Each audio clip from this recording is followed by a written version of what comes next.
Oke, siap. Silakan. Assalamualaikum warahmatullahi wabarakatuh. Salam sejahtera, salam kenal. Saya Dolmar Jaya, dipanggil Dolmar saja, Ketua Partai Garuda Sumatera Selatan atau Partai Garda Perubahan Indonesia Sumatera Selatan. Ini disingkat Garuda.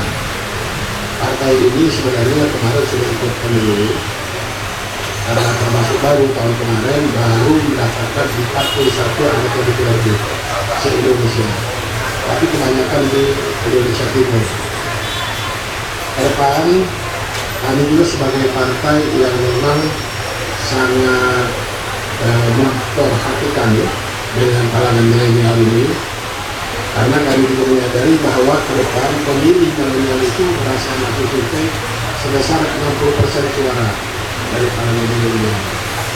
Oleh karena itulah pada kesempatan ini kami juga mendengarkan bahwa partai ini memang memberikan kesempatan seluas-luasnya untuk pendidikan politik dan generasi milenial yang merupakan hasil globalisasi teknologi informasi yang melek teknologi, sehingga tentu ke depan pendekatan dari partai ini agak berbeda dengan daripada generasi sebelumnya. Oleh karena itu, Partai Garuda salah satu yang dibuka itu adalah memberi kesempatan kepada tokoh-tokoh baru dari generasi muda untuk mencoba diri, ya, berlatih pendidikan politik. Jadi bukan sekadar untuk mencari kekuasaan saja partai ini sebagai pendidikan politik, terutama dalam eksistensi diri kita, supaya ke depan saudara-saudara milenial yang akan memimpin Indonesia ke depan 10-20 tahun lagi yang hadir di sini insya Allah akan jadi para pemimpin Sumatera Selatan maupun nasional. Amin. Masih ada waktu? Masih 2 menit lagi. Kemudian kami juga ingin menyampaikan selamat hari pahlawan karena memang terutama dari generasi milenial nilai-nilai sejarah perjuangan bangsa ini memang sebagai pegangan kita. Globalisasi ini membuat perubahan luar biasa di segala aspek kehidupan, sosial, politik, ekonomi, budaya, semuanya ada. Salah satu budaya besar ini itu adalah perubahan yang menimbulkan generasi milenial, generasi yang hebat, generasi yang melek teknologi. Ini semua karena perubahan daripada globalisasi teknologi informasi, sehingga semuanya akan lebih dekat. Dunia makin pendek, makin dekat oleh karena teknologi informasi. Oleh karena itu, tentu kesempatan mengembangkan diri dalam era teknologi ini banyak sekali, khususnya di bidang politik. Karena kami yakin bahwa generasi muda milenial juga senang dengan bidang politik, karena walaupun bagaimana kalau kita terjun ke dunia politik itu juga bisa berubah kehidupan kita, kehidupan masyarakat yang lebih baik dalam menyongsong Indonesia ke depan. Nah, untuk menempuh budaya perkembangan perubahan teknologi informasi ini, tentu kita harus mempunyai nilai-nilai dasar, nilai-nilai kepahlawanan yang sudah diperjuangkan oleh para pendahulu kita, founder kita. Apa itu Pancasila dan NKRI? Nilai-nilai ini yang harus kita ketahui. Kita beda dengan Malaysia, yaitu merdekaannya diberi oleh Inggris, Singapura. Jadi kalau kita jalan-jalan ke sana, mereka sangat kagum dengan Indonesia. Di situlah kita lihat Indonesia yang sebenarnya. Oke. Ya, kami saja dulu. Terima kasih. Cik. Oke, baik, terima kasih Om Dolmar. Tepuk tangan meriah dulu untuk Om Dolmar, Ketua DPD Partai Garuda. Selanjutnya langsung saja dari Partai Kebangkitan Nusantara, Kak Saiful, silakan. Ya.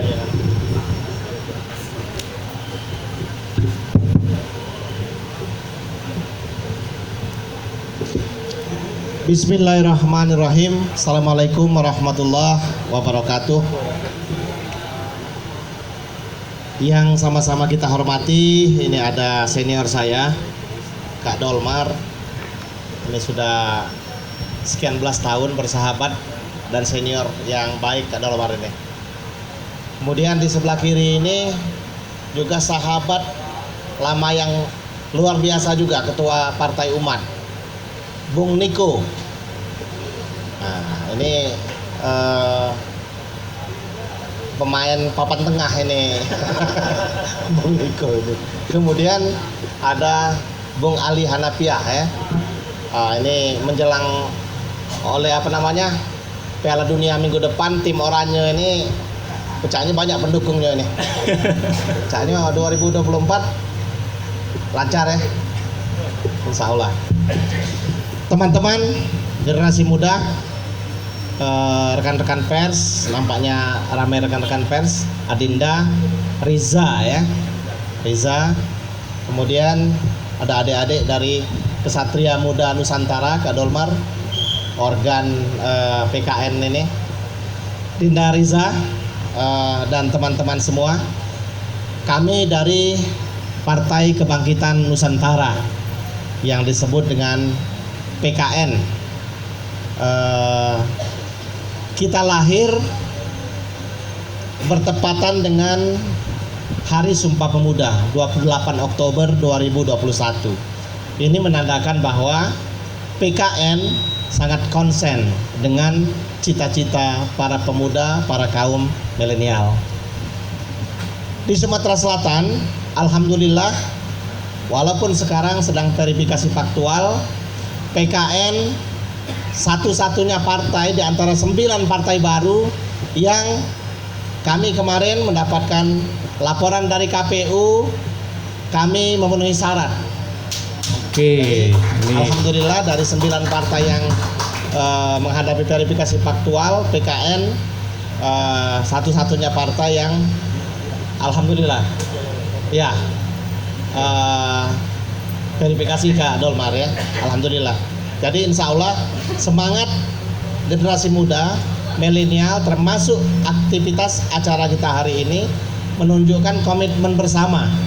Dan insya Allah ke depan Adinda, Riza, nanti kita harus sering-sering ngopi-ngopi seperti ini biar politik 2024 yang akan datang tidak lagi politik tegang, politik yang saling curang, atau politik yang untuk kepentingan pribadi, tetapi PKN berkomitmen politik ke depan harus dibawa dengan politik asik.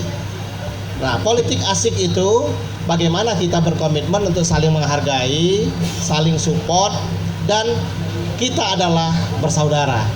Jadi insya Allah pertemuan kita pada sore hari ini membangkitkan semangat kebersamaan kita, bagaimana mencintai Nusantara ini, bagaimana mencintai negara kita ini, bagaimana kita terus menggelorakan semangat untuk memajukan Nusantara ini. Sebab begini Dinda, Riza, beberapa abad yang lalu Nusantara ini terkenal dengan keunggulan yang luar biasa. Mengapa sekarang kita terkungkung oleh keterikatan dengan negara-negara lain, terikat dengan oligarki? Kita harus terus mandiri dan menumbuhkan keunggulan-keunggulan dari semua aspek agar kita kembali jaya mengungguli negara-negara lain, karena dulu kita mampu lebih unggul dari negara-negara Eropa. oke, baik Kita Kak. mampu mengungguli negara-negara Amerika. Kita yakin dengan potensi yang ada, dengan semangat milenial generasi muda kita ini, kita yakin insya Allah negara kita akan kembali bangkit dan Nusantara kita akan kembali jaya. Oke, Terima luar kasih. biasa. Assalamualaikum warahmatullahi wabarakatuh. Waalaikumsalam warahmatullahi wabarakatuh.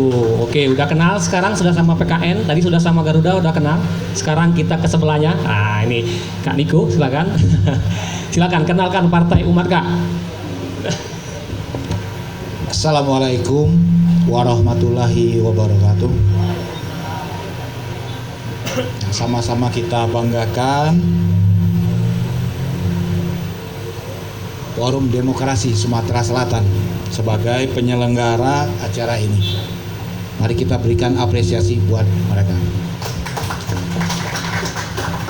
Yang saya hormati sahabatku dari Partai Garuda, Pak Dolmar, sahabatku dari Partai Kebangkitan Nusantara, Saiful Islam, dan sahabatku dari Partai Buruh, Pak Ali Hanafiah. Tentu para hadirin sekalian bertanya-tanya, kenapa masuk atau mendirikan partai baru? Jawabnya hanya satu, karena kita tidak ada lagi kepercayaan dengan partai yang sudah ada. Kalau kita masih percaya, sudah tentu kita tidak akan mendirikan sebuah partai baru, gabung saja dengan partai-partai yang ada. Bagaimana kondisi Indonesia terakhir ini carut marut, banyak sekali kekacauan, banyak sekali disintegrasi bangsa, banyak sekali tidak ditegakkannya keadilan.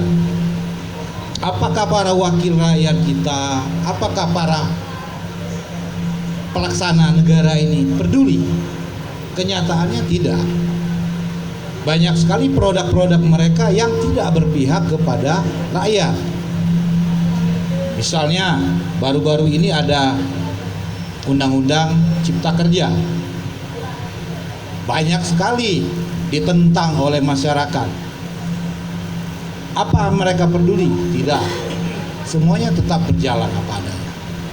Misalnya tentang Undang-Undang Minerba yang begitu berpihak kepada konglomerasi, tidak berpihak kepada rakyat. Apakah mereka peduli? Tidak. Undang-undang pemerintah daerah, dulu undang-undang pemerintah daerah itu dititik beratkan kepada otonomi daerah, titik beratnya di kabupaten kota. Semakin ke sini semakin sentralistik, ditarik ke provinsi, ditarik ke pusat, lama-lama tidak ada kewenangan di daerah.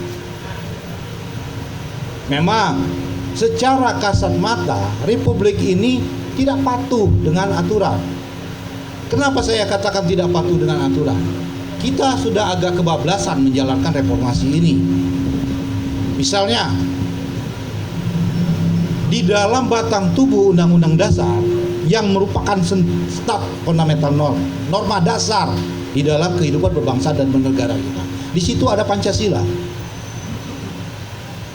Sila keempat dari Pancasila adalah kerakyatan yang dipimpin oleh hikmat, kebijaksanaan dalam permusyawaratan perwakilan. Itu yang garis bawahi. Perwakilan. Tetapi kita sekarang melaksanakan pemilihan secara langsung. Berarti Pancasila sebagai dasar negara sudah dikangkangi. Siapa yang bertanggung jawab dalam hal ini? Ya kita semua sebagai anak bangsa. Makanya kita mendirikan sebuah partai yang berharap nantinya akan meraih kekuasaan di situ. Kalau kekuasaan digapai, kita akan bisa merubah republik ini, kita kembalikan dengan norma yang sebenarnya. Mantap. Oke. Banyak yang beranggapan pemilihan langsung itu lebih baik daripada sistem perwakilan. Tidak. Negara-negara maju di dunia rata-rata sistem perwakilan. Ada yang beranggapan kalau kita kembali ke sistem perwakilan bukan pemilihan langsung, kita merupakan suatu kemunduran. Tidak. Amerika kelihatannya pemilihan langsung, tapi mereka sebenarnya perwakilan. Dia sistem distrik. Pemilihan senat mereka yang terbanyak itu yang presidennya terpilih. Memang rakyat yang menentukan itu, tapi bukan secara langsung seperti yang di Indonesia. Oke. Kalau suara rakyat seperti di Indonesia, bukan Trump yang menang, Hillary Clinton baik. waktu itu. Oke, baik Kak. Habis ya? Baik. Sebenarnya masih banyak yang perlu saya sampaikan. Kita kenalan dulu Kak. Assalamualaikum warahmatullahi wabarakatuh. Waalaikumsalam warahmatullahi wabarakatuh. Makasih Kak Niko. Oke, langsung ke seujung, ke Bang Ali Hanafiah dari Ketua Partai dari Eksu Partai Buruh Sumatera Selatan. Silakan Bang Ali diperkenalkan. Assalamualaikum warahmatullahi wabarakatuh. Yang saya hormati, ini tiga bicara pertama. Saya terus terang berpolitik ini kami buruh baru inilah kayaknya kan. Jadi perlu banyak belajar mungkin Pak dengan para senior. Tapi yang perlu diketahui, lahirnya partai ini karena ulah para senior sebetulnya. Ya, kami sebetulnya nggak selama ini menitipkan semua suara masing-masing kepada partai politik, pada calon-calon presiden, calon-calon bupati, gubernur, dan itu semua selama ini seperti itu. Kenapa di tahun ini akhirnya kawan-kawan serikat buruh akhirnya bersatu untuk mendirikan ini? Ya karena para senior yang Tapi bukan senior di depan sini, ini Bang Ali. Mudah-mudahan insyaallah tidak. Terus kalau tadi bicara milenial, Pak, warna urin ini sih sebetulnya bukan sebuah yang betul-betul memang yang kami anggap warna yang satu pinginnya milenial, katanya ini pilihan milenial, kemudian memang sudah sangat mendesak, sudah tidak bisa lagi artinya kita berdiam diri, harus melakukan sesuatu dalam ini. Contoh kalau tadi Bapak Niko bilang tentang cipta kerja, buruh itu terasa betul dengan cipta kerja, Pak. Bayangin aja hari ini nggak ada lagi kepastian kawan-kawan buruh itu bekerja jadi lama. Kita dengan upah yang rendah, kalau zaman perbudakan dulu Pak, buruh ini bekerja itu cukup dikasih makan. Hari ini dengan cipta kerja, para buruh diupah dengan cukup untuk makan. Bayangin aja seperti itu. Apa bedanya dengan zaman perbudakan dulu kalau seperti itu kan? Salah satu yang menyebabkan keinginan kawan-kawan buruh lahir itu mendirikan partai ini biar ada perwakilan aja sebetulnya untuk lebih pasti menyuarakan apa yang menjadi keluhan-keluhan di tingkat bawah. Tapi dengan catatan, Pak, kita lahir bukan cuma karena namanya partai buruh, tapi di sini bukan didirikan bukan cuma oleh kawan-kawan buruh. Di sini ada serikat petani, ada serikat nelayan, ada juga beberapa gerakan perempuan dan pemuda yang ikut juga bergabung mendirikan partai ini. Memang segmen besarnya yang kelihatan memang dari kawan-kawan serikat-serikat buruh. Terus terang kalau memang ke depan perlu dinasihati Pak, kami secara politik memang betul belum bisa untuk berkiprah, tapi kami punya nurani yang selama ini memang tertindas rasanya seperti itu kan. Bayangin Pak, 2 tahun ini Pak upah kami nggak naik. Karena apa? Karena cipta kerja yang dibuat oleh pemerintah yang disetujui oleh perwakilan kita yang ada di Dewan. Nah itu yang mendorong kami untuk melakukan itu. Terlepas dengan sebuah keterbatasan kemampuan tentang politik, kami akan berusaha untuk melakukan hal yang terbaik untuk bangsa ini dengan melihat dan apa yang pernah kami rasakan tentang duduk sebagai masyarakat kelas bawah yang selama ini di nomor 3 kan mungkin untuk di mata masyarakat. Kenapa saya bilang di nomor 3 kan? Saya ingat kata-kata salah satu petinggi lah di negara kita, gerakan kita itu hanya 3 juta katanya. Oh, rakyat Indonesia ini ada 270 juta. Jadi yang 3 juta ini harus dikorbankan nggak apa, itu kata-kata salah satu pejabat tinggi kita. Miris Pak kami mendengarnya. 3 juta kami itu nggak dianggap apa-apa artinya kan, padahal kami bagian dari rakyat Indonesia. Kalau 3 juta para buruhnya, bagaimana dengan keluarga kami? Yang mungkin buruh rata-rata punya anak tidak sedikit Pak. Karena nggak ada pekerjaan lain selain menciptakan anak, karena pekerjaan hiburan kami hanya di situ. Ya itu yang harus juga dipahami oleh masyarakat bawah.